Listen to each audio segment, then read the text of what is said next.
All right. Welcome again to Oska T's YouTube channel. Please remember to subscribe at the end of the video. Today I want to talk to up-and-coming musicians, or rather struggling self-marketing artists, independent artists.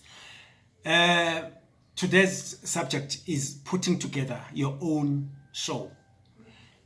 My reasons for this advice is that sometimes you have to wait for too long before you get another booking as an independent artist. And even when you do get that booking, they don't give you a good slot because they've got all these crowd pullers,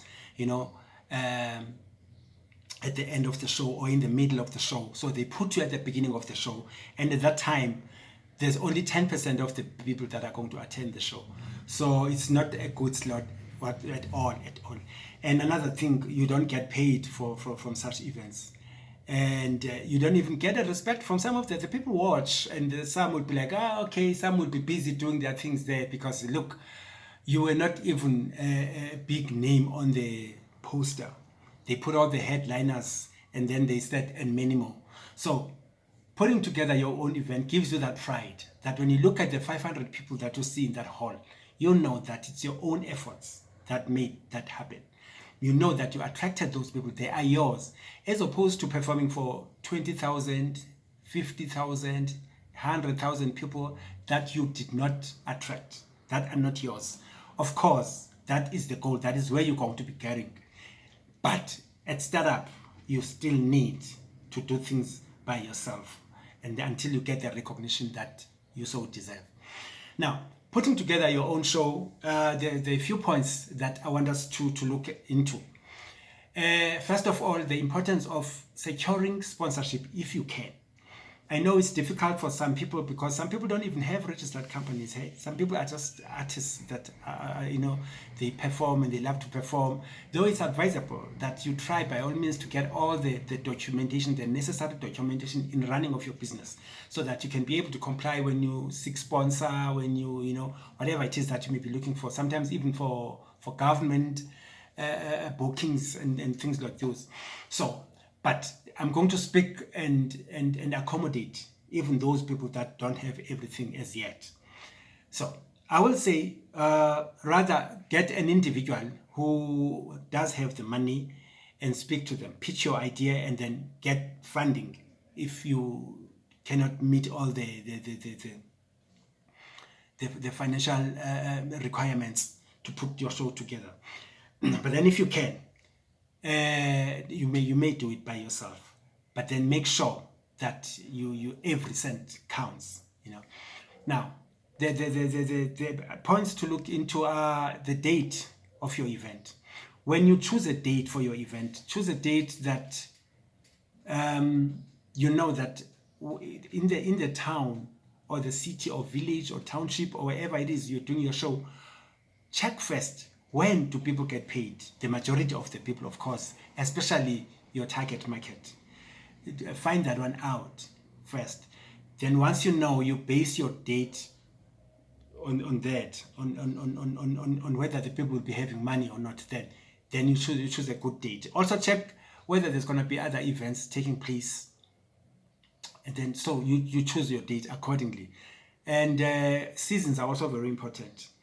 In summer, you've got to be very, very careful because it can rain anytime. Hey? So if you're going to choose your date in summer, please check beforehand how the weather is going to be on that day that you choose before you go all out to advertise and make all the preparations to avoid disappointments and losses. And and then secondly, you must choose a venue, a nice venue. Of course, venue begins from the location that you have chosen. My advice would be, do not go for cities that have a whole lot of entertainment, a whole lot happening. In our country, there's a lot of places that are entertainment deprived. Look for those small towns. Look for those standalone towns and prepare your event there. Of course, you're going to find people that you'll work with. We're going to talk about that shortly. Then choose your venue there. And then when you choose a venue that will be easily accessible for the people. And consider people that don't have transport of their own. They may need to go there with public transport, and when the show ends, they may also need to use public transport going back home. So look into those things when you're choosing your venue. And then come the time of the event. What time will be your event? When you choose the time of the event, you have to check how rough is the place, because if there are places where night events are no longer welcome because of violence and crime and other things. And but if you do your event at night, it's also an advantage because a whole lot of people can be available. Even people that I know that are working the following day, sometimes they take a chance and say, no, I'll go to see the show. So be careful in choosing your time. And when you choose your time, make sure if it's at night, 6 to 6 shows work better, because in the beginning of the evening, then you can have maybe some local DJs and other people just warming up the stage and stuff like that. But then try to drag the show so that the show can end at least around 5 or 6 in the morning. At that time, people will already have transport that will take them to their homes. So your fans, your supporters will not struggle. So those are the things to look into when you're choosing the time as well. And then we look at the technical equipment. Check the technical equipment that is going to be good for your event. Are you going to be playing live or with backtracks, or the artists that are going to be supporting you, or local bands there? How are they going to be playing? Is it live, or is it miming? What is it going to be? So that's one part that you need to check when you're booking your technical equipment. Technical equipment, it would be your PA sound, your lighting as well, which depends on if there's maybe the lighting in the venue, the hall or auditorium, wherever you're doing your event is not adequate enough, then you need to hire extra lighting, especially stage lights. You want to have a nice show, especially that you're going to document your show. So that is very, very important. And then you look into the question of compliance. You have to comply.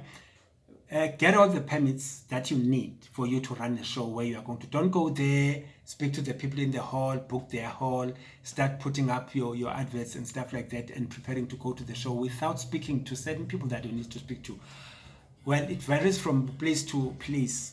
In some places, you need to speak to the local chief, or it's a councillor, it's a mayor, it's Usibonda, Wendawo, whoever. I don't know who you need to speak to, but speak to somebody, and then you get all the compliance. And speak to SAPS, because even though you're going to have security, which is something we're going to talk about again, you still need the backup of the police.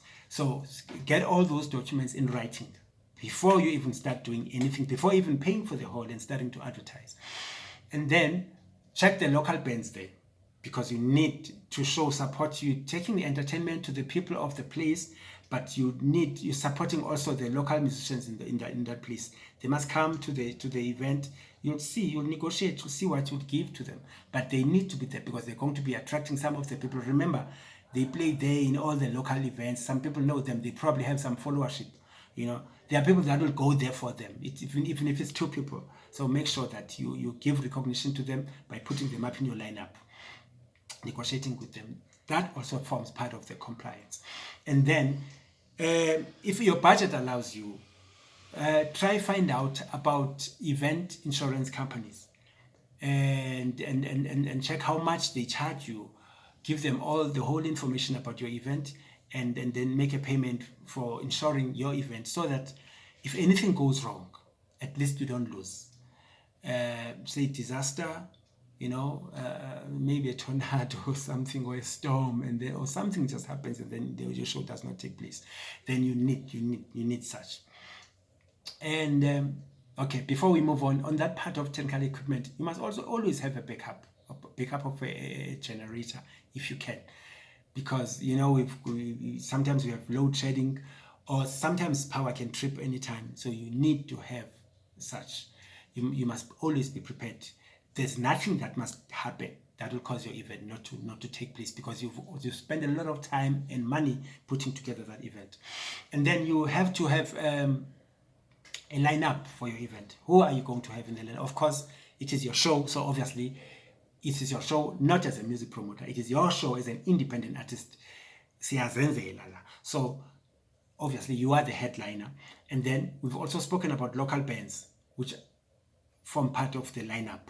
Then who else are you going to talk to? Maybe some of your friends in the industry that you're going to call, invite to come and be with you in that show. Then put your lineup, but choose your lineup carefully. If there is anyone who's got a name who will not overcharge you, who will not kill you, who will be willing to support you, to accept whatever little you give them, please have them on board. Then they can assist in trying to attract crowds. And check which kind of music is popular in that area where you're going to have your show. You see, so those are the things that you need to consider. And in putting together your lineup, try to attract as much different genres as possible, so that you have the people that like this kind of music and that kind of music. Then people can fill up the show. Remember, we said it is in an area where there's very little or no entertainment at all. So people are going to go there. They're not going to say, no, I want to go when it's house only. I want to go when it's hip hop only. I want to go when it's Afro pop only. I want to go when it's gospel only. Even if you have a mix up, people will come and support your show. Remember, we said we're not talking to huge, big music promoters. We're speaking to people that are doing it for themselves, making things happen for themselves. So, security. You need to make sure that the place is well secured. We already spoke about the backup of the SAPS. However, you are going to need your own hired guards. You can have maybe just 3 or 4 professional guards that you've hired. And then also remember, as you're going to be working with local bands, as you have complied with the authorities in the place, you're going to get assistance in getting some guys, some local guys to come and assist you. Maybe you can get up to 8 guys to come and assist. The advantage there is that they are from that area. They know who's naughty. They know who doesn't listen. They know how to deal with their own people. So you need them to help the hired guards, and the police are going to be backing them up as well. And then marketing and promotion. This is a very crucial part. It's very, very important. Of course, we know that the social media that has made things easy these days. You've got to make those clips on WhatsApp and make sure that you circulate those and make them viral if you can. You're going to have your posts on Facebook, on Twitter, on Instagram, on even on YouTube, everywhere where you can announce your show, your event. Create an event on Facebook and then make posters. If you can help it, full color posters, but for events sometimes black and white posters work better. And banners, place those in places that are important, places where people are going to see them, and then at least place them up maybe 5, 5 or at least 4 weeks before the event. Then people are going to know about your event. And then if you can find a local radio nearest to that town or in that town, go and speak to the local radio. Maybe you can even close a deal there. They give you an interview because remember, they are part of the community. They do community work, and you are coming there to that community to give entertainment. So speak to them and negotiate. See if you can get them to advertise the event for you. And also rehearsals. You need to check with everyone who is billed for that show. Keep checking the progress of their rehearsals and stuff like that. And if you are going to be paying people, then they need to take care of their own rehearsals. And then you yourself as well, make sure that you start your rehearsal early, because as the day approaches, you're going to get disturbed because you're hands-on. It's your thing.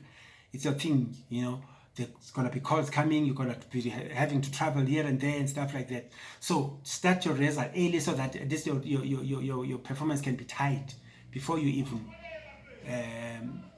get close to the event.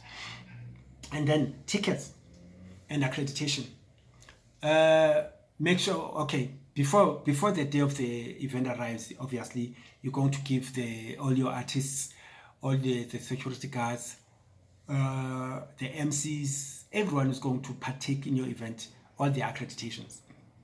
And then the ticket sales, it's recommended that you sell your tickets long before the show. maybe also the moment you start to advertise your show, your promotional material must say where will people buy tickets. Of course, we said we're starting up. We're not expecting you to go to companies that sell tickets. We won't mention names, but you can speak to local shops and then give number of tickets so that they can start selling the tickets for you. It would be good for you that when the day of the show arrives, you already know that I've got 200 tickets gone. My target is 1,000 people. Then it means we're getting somewhere. When I have to start the first ticket at the door, I know that I'm already selling on top of something. You see, that's good. Obviously, you're going to have your tickets, your tickets at the door. Maybe make an offer to people that are going to buy tickets before the day of the show. Make an offer for them and say they're paying maybe a bit less. If your ticket is say 50 rands, offer people 40 rands if they buy the tickets before the day of the show. And on 24 hours before the show, that offer stops. And then from the day of the show, no more selling until the doors are open. And then they start buying tickets at the normal price. Maybe it's 50 rands. Just making an example here. And then remember to pay deposits to the people that you've hired and that you've promised to pay. It depends, of course, how you've spoken to them. Maybe they've agreed to go there and play and get paid before getting on stage or after the stage. Normally, artists get paid deposits when the booking is confirmed, and they get paid their balance before they even go to the event. But remember, we said we are starting up, we're doing our own things, we're working with our friends, working with people that also want the opportunity, working together, doing it ourselves for ourselves. So you may not even need to pay anyone deposits. Then also arrange to have stalls in your event, because you spend a lot of money that you do not have. So if people want to buy, to go and buy, to go and sell some drinks, all kinds of drinks, you know what I mean, some food, some snacks, sweets, whatever, cigarettes and things like those people must only sell outside your venue. For those that want to be inside, then they must rent that space. You must, yeah. And then those ones are going to have an advantage, because if somebody comes out of the show and they want a can of a cold drink, then they wouldn't want to walk outside the yard of the hall. They just walk outside and then they get it from there. You know what I mean? So do that. It also helps you. And remember to charge for people that are going to say, I've got my own drinks that I brought from home. I've got a cooler bag. Charge for those cooler bags. Charge for those cooler bags, because you've got people that are renting stalls to sell what those people are bringing. So you charge them as well. And another thing, have your own stall. You're going to have your stall where you're going to sell your CDs, your t-shirts, your caps. And then if you can, have a stall where you're selling food as well and drinks as well. You want to collect as much money as possible so that you make sure that you cover all your expenses.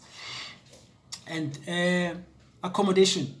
Obviously, you may be coming from one province to another province because you've identified that town as the best venue, as we've spoken about how we choose venues. So you may need accommodation. Be careful even when it comes to that. We are people working with people. Speak to the guys from the band. You know, the guys from the band may assist you with some of the people. And then, of course, for those that you need to book a lodge, guest house, whatever it is you book, then you book, but minimize the costs. Then last one is documentation. When you document an event, it's very important. We should have mentioned that one on the technical equipment, that you have to have a camcorder. Document the event. Start documenting the event from the time that you are documenting, not just the performances, by the way, the whole work, the whole project. From the time you were putting up the posters to the time you were negotiating, make that short documentary of the whole event. And of course, more especially the performances, all the performances, and keep that footage. You'll use that footage. You may even, maybe, who knows, sell a DVD or load things up on YouTube and stuff like that. That is part of your profile. Thank you very much. Remember to subscribe, like, share, and drop a comment on this so that we know if it helps you. Thank you. Peace.